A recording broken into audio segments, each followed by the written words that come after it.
Dalia and the Modern Subway Night. Written by Misha Quinn, 2023. Copyright Misha Quinn, 2023, all right reserved.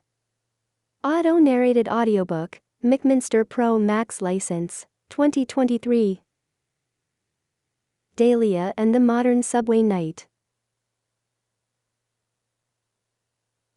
At the very rush hour, Dalia made her way to the passageway gates of the subway station, in the heart of the vast metropolis. Every day, the subway was her way of getting around the vast city. The girl was not at all afraid of the subway. In it, she only had to know the basic rules of conduct, and then it was possible to use it safely enough.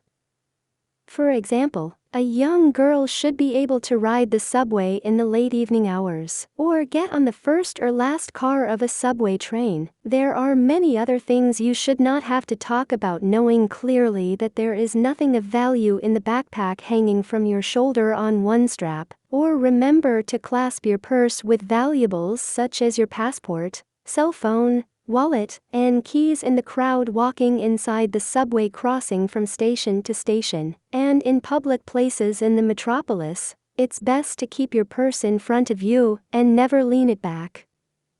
Dalia was rushing to the institute for a math course on this day. The girl was in the exact sciences and had recently enrolled in the best university in the country for applied mathematics, which she was very proud of.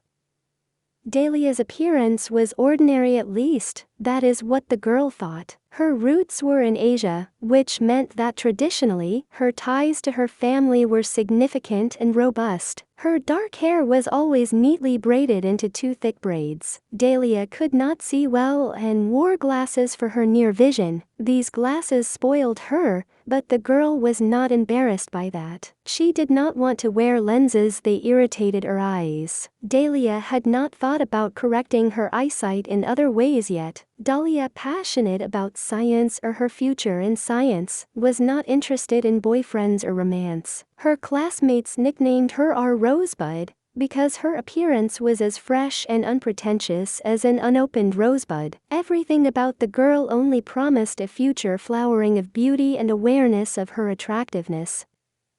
In the meantime, Dalia walked down the long underpass passage to the subway station, where her daily commute to the university began. The girl stopped at the line drawn on the platform for the train to stop. No closer than 1 meter to the edge of the platform was recommended. From the dark tunnel, increasingly intensified, first blew a stream of air, fished out in the darkness of the subway train's run in front of her, and then the noise of the train was heard. Here the headlights of the first car of the subway train appeared. Dalia, clutching her purse tighter, looked for where the second carriage of the train would stop, so as not to lose a second and slip into it first. There was a crowd around her, and everyone was thinking about the same thing: how to get into the carriage and take one of the few empty seats along the carriage walls. Dalia deftly slipped inside the carriage, but realized the crowd had pinned her against the carriage wall opposite the front doors. The girl did not want to stand there, but there was nowhere to go. Now it was better not to move and elbow her way to a place where no one else would approach. The girl settled against the wall of the carriage. The train moved and pulled noisily into the subway tunnel in a few seconds. More passengers piled into the carriage at the next station, and the situation at the wall, against which the girl now found herself specifically pressed, was not as good as it had been 5 minutes ago. Dalia could hardly breathe.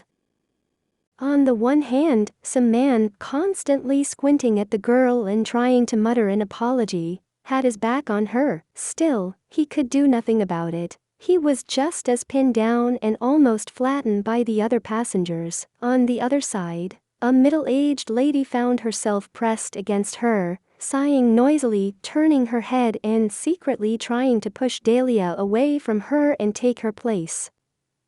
Dalia suddenly felt dizzy. It was stuffy in the carriage, and perhaps the girl had not had a good breakfast before she left home, which was now obviously bad for her well-being. Dalia closed her eyes in exhaustion. She was tired of elbowing away at the backs and sides of the passengers, squeezing her. Her ears were buzzing, and she saw a flicker of light lines and dots in her closed eyes. Am I going to faint? She thought, and felt nothing except that she had nowhere to fall, so tightly squeezed. And what happens when I pass out? She thought. She had already imagined the picture of slipping to the subway car floor, and a crowd of passengers gathering around her, staring at her injured in the crash.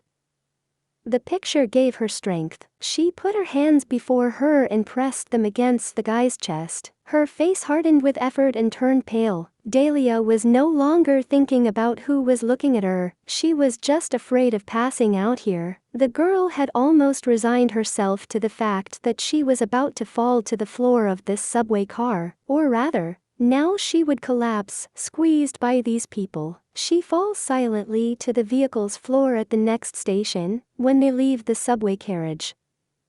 Dalia suddenly felt the circle of bodies squeezing her loose expand at that moment. The girl opened her eyes and saw right in front of her the same guy with whom, a minute ago, she had been pressing her hands to find a little space to breathe. By some miracle, this short but sturdy guy had created some passenger-free space around her. The guy did not yell to those around him, "Make room, she's going to be sick." He just acted. His arms formed an archway where Dalia felt free enough to breathe and regain her ability to cope with the situation. The guy held back the pressure of the passengers' bodies for several minutes. The muscles in his arms swelled with tension, and his face flushed, but he did not give up. His persistence paid off. The girl's face turned pink again, and she could breathe. Dalia could not yet speak to thank her savior, but she suddenly felt the need to show her gratitude to him in another way. The girl touched her palm to the lad's cheek lightly, like a whiff of wind, and immediately pulled it away. It was not a rule to show something like that to men. It was not customary in their family. She could thank her father or younger brother that way, not a strange guy in a subway car. But Dalia could not help herself. Her protector did not understand what had happened at first, and then blushed with embarrassment. He had not expected such a reaction from this girl, who seemed so timid. The guy smiled and, without lowering his arms, still protecting Dalia from the crowd of people, said, looking Dalia in the eyes, "You are welcome. I just had to do it." The girl could finally utter, "Thank you. Without your help, I would have fallen. No one, but you understood that." The guy might have nodded and looked around and said, "Well, everything will be all right now. Here is the station at last. They will all come out now. I know it. I ride this branch of the subway line every day." Dalia replied in surprise, "And so do I know. I do not have to get off at this station yet. It is just that I ride here every day too." There was surprise and joy in the girl's voice, the joy that she and her savior had something in common, the same route in the morning and perhaps in the evening. But suddenly, it occurred to the girl that she had not even asked her savior's name. Dalia timidly asked, "What is your name?" The guy replied, "Amir." As the crowd of passengers streamed out of the carriage onto the station platform, the girl replied, "And my name is Dalia, and I am a university student." The guy stared at her in surprise. "Dalia," he said, staring at her, "you do not remember me at all, do you?" The girl sensed some trick in his question and froze, not daring to admit she did not understand who was before her. Amir continued, "You and I are in the same class at this university, and you did not even notice me, and I noticed you there a long time ago." His voice lowered as if he were confessing something terrible. Yes, looking at this girl and not knowing how to start a conversation was not very good. Dalia looked dazedly at Amir. What a shame. They were in the same class, sitting in the same lectures, and she did not remember him. Of course, there were more than 100 people in their course. The same lectures were for all the students in a huge classroom. where it was impossible to remember anyone except those who sat next to them. Classes on separately chosen subjects of study were held in small groups. Apparently, Dalia had not been in such courses with Amir until now. She certainly would have remembered him if they had been in the same small group. What a shame. Why did he notice her, even in the big classroom, and she did not see him? Amir seemed to read all her feelings on her face, so it was changing. The boy hurried to reassure the troubled girl. It is okay, I understand everything. Unfortunately, we have not shared a small group class, so you do not remember me. Of course, if we were in the same group, we would already know each other. Dalia accepted his help and laughed in relief. Yes, really, I thought I was completely blind. The girl adjusted the heavy glasses on her nose and smiled embarrassedly. The incident was over. Meanwhile, quite a few passengers were left in the subway car, and it was even possible to sit in the seats. Amir gestured for Dalia to come through and sit on the subway car bench. Dalia obediently followed his invitation, sitting down on the bench. Amir sat beside her, but they did not touch her. He is a real knight, Dalia thought. Suddenly, she burst out involuntarily. Do you have a girlfriend? Amir's eyes widened. He answered, no. He hesitated but immediately continued. Do you have a boyfriend? Dalia looked away from his face, and his beautiful dark eyes lowered her eyes and answered in a whisper, no. She could think of nothing else to continue the conversation. Both sat there, staring blankly out the dark window of the subway car, in which they saw each other's reflections. The girl had made her point, and the guy would have to take the initiative if he was interested in her, which he did, responding, let us go to the library together today. After all, we must do a term paper before the exams. It is easier to find study material and do homework that way. Dalia, very pleased with his suggestion, replied, sure, I can text you when my classes are over. Will you be at the university at 4 p.m.? He replied, glancing at his cell phone, yes, I will. His classes were ending earlier than Dalia's. Still, Amir was already determined that he would not leave this chance to get to know her better, the girl he had looked at, without tearing away, for all the lectures in the large auditorium. Only now, he had not gone up to Dalia and got to know her, but now he would not miss his chance. This girl is a diamond, intelligent, modest, and well-mannered. Exactly the girl he had been waiting for to find his happiness.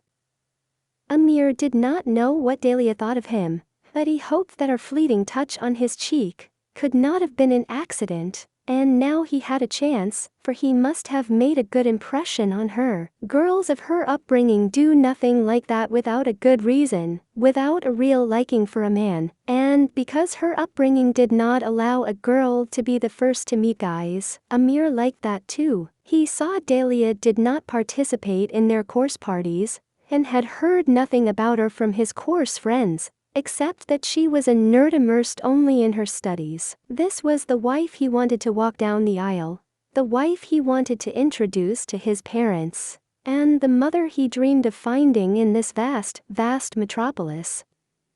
The young couple sat on the subway car bench and looked out the opposite window. Both were immersed in their worries, but some unknown thread bound them tightly.